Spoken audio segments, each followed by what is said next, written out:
ఇన్స్టాగ్రామ్లో ఒక సోదరి నాకు మెసేజ్ చేసింది. అన్నా, నేను ప్రేమించి పెళ్లి చేసుకున్నాను. 6 సంవత్సరాలు ప్రేమించాం, ఎవరూ ఒప్పుకోలేదు. కానీ చివరికి అందరినీ ఒప్పించి పెళ్లి చేసుకున్నాం. ఆ రోజు అతని చేతిని పట్టుకున్నప్పుడు ఇదే నా ప్రపంచం అనుకున్నానన్నా. 2 సంవత్సరాల తర్వాత మా పాప పుట్టింది. ఆ చిన్న చేతులు నా వేళ్లను పట్టుకున్నప్పుడు జీవితం నాకే గెలిచినట్టు అనిపించింది. కానీ ఆ ఆనందం ఎక్కువ రోజు నిలవలేదన్నా. డెలివరీ కోసం మా అమ్మ ఇంటికి వెళ్ళిన దగ్గర నుంచి అతను మారడం మొదలైంది. ముందు రోజు మాట్లాడేవాడు, ఇప్పుడు కాల్ కూడా ఎత్తడు. ముందు నా దగ్గరకు పరిగెత్తి వచ్చేవాడు, ఇప్పుడు నా దగ్గరకు రావడమే మానేశాడు. నేను ఏ తప్పు చేశానో నాకు అర్థం కాలేదన్నా. ఒకరోజు నిజం తెలిసింది. అతను వేరే అమ్మాయితో మాట్లాడుతున్నాడు. అడిగితే ఫ్రెండ్ మాత్రమే అన్నాడు. కానీ నా గుండె మాత్రం నిజం చెప్తుందన్నా. పాప మీద ఒట్టు వేసి ఇంకా చేయను అన్నాడు. ఆ ఒక్క మాటకి నేను మళ్ళీ నమ్మాను. ఎందుకంటే అది నా ప్రేమ, నా భర్త, నా కుటుంబం. కానీ అదే మళ్ళీ జరిగింది. కొత్త ఫోన్, కొత్త సిమ్, దాచిన కాల్స్, రాత్రి చాటింగ్లు. అతను బయట నవ్వుతున్నాడు, నేను లోపల ముక్కలైపోతున్నాను. ఒక అమ్మాయి తన భర్తను వదిలి నా జీవితంలోకి రావడానికి సిద్ధమైందన్నా. ఇంత జరుగుతున్నా నా అత్తమామలు కూడా ఏడుస్తున్నారు. బాబు, ఇలా చెయ్యొద్దు, నీ భార్య, నీ పాప గురించి ఆలోచించు అని చేతులు జోడించి అడుగుతున్నారు. తండ్రి గుండె పగిలిపోతుంది. తల్లి కళ్ళలో నీళ్లు ఆగడం లేదు. కానీ అతనికి ఏమాత్రం మార్పు లేదు. తన కోసం ఏడుస్తున్న వాళ్ళు కూడా కనిపించడం లేదు.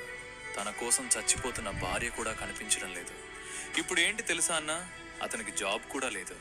అయినా గర్వం మాత్రం ఆకాశంలో ఉంది. నేను మాత్రం నా పాప కోసం జాబ్ చేస్తూ అత్తమామల దగ్గరే ఉంటూ ఈ నరకాన్ని భరించుకుంటున్నాను.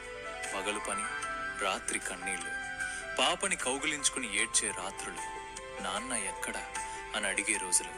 ఆ ప్రశ్నకి సమాధానం చెప్పలేక లోపల చచ్చిపోతున్నాను అన్నా. చచ్చిపోవాలని అనిపించిన రోజులు చాలా ఉన్నాయి. కానీ నా పాప కోసం నా శ్వాసను బలవంతంగా పట్టుకుని బతుకుతున్నాను. ఇంత ప్రేమించి పెళ్లి చేసుకున్న నేను ఇప్పుడు అతనికి విలువలేని మనిషి అయ్యాను. అతను బయట ప్రపంచానికి న్యాయం చెప్పేవాడు, కానీ తన భార్యకి మాత్రం న్యాయం చేయలేనివాడు. ఇప్పుడు విను, నేనేం చెప్తున్నది గట్టిగా గుర్తుపెట్టుకో. ఏయ్, ఒక అమ్మాయి తన ఇంటిని వదిలి తన జీవితాన్ని నీ చేతుల్లో పెట్టింది. నువ్వేమి చేశావు? ఆమె కన్నీళ్ల మీద నీ ఆనందం కట్టుకున్నావు. ఆమె నమ్మకాన్ని చంపేశావు. నీ కోసం నీ తల్లిదండ్రులు ఏడుస్తున్నారు. నీ భార్య చచ్చిపోతుంది. నీ పాప తండ్రి ప్రేమ కోసం ఎదురు చూస్తుంది. ఇంకా నీకు మనసు కదలటం లేదా?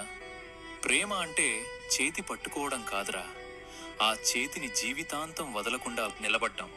పెళ్ళి అంటే ఫోటోలు కాదురా, ఒక ప్రాణాన్ని కాపాడే బాధ్యత. ఒక్కరోజు నువ్వు ఒంటరిగా కూర్చుంటావు, అప్పుడు నీకు అర్థమవుతుంది నువ్వు కోల్పోయింది ఒక అమ్మాయి కాదు, నీ జీవితాన్ని నిలబెట్టే ఆత్మ అని. కానీ అప్పటికే ఆమె కన్నీళ్ళు ఎండిపోతాయి. ఆమె గుండె రాయి అవుతుంది. నీకు మిగిలేది ఖాళీ జీవితం, ఖాళీ చేతులు. అప్పుడు ఏడ్చినా నీ కన్నీళ్లు ఎవ్వరూ తుడవరు. ఇలాంటి మనుషులకి ఏ శిక్ష సరిపోతుంది? ఈ సోదరి ఇంకా ఎంతవరకు సహించాలి? ఆమెకు న్యాయం కావాలి అనుకుంటే కామెంట్ చేయండి. మీ మాట ఒక అమ్మాయి జీవితాన్ని మార్చొచ్చు.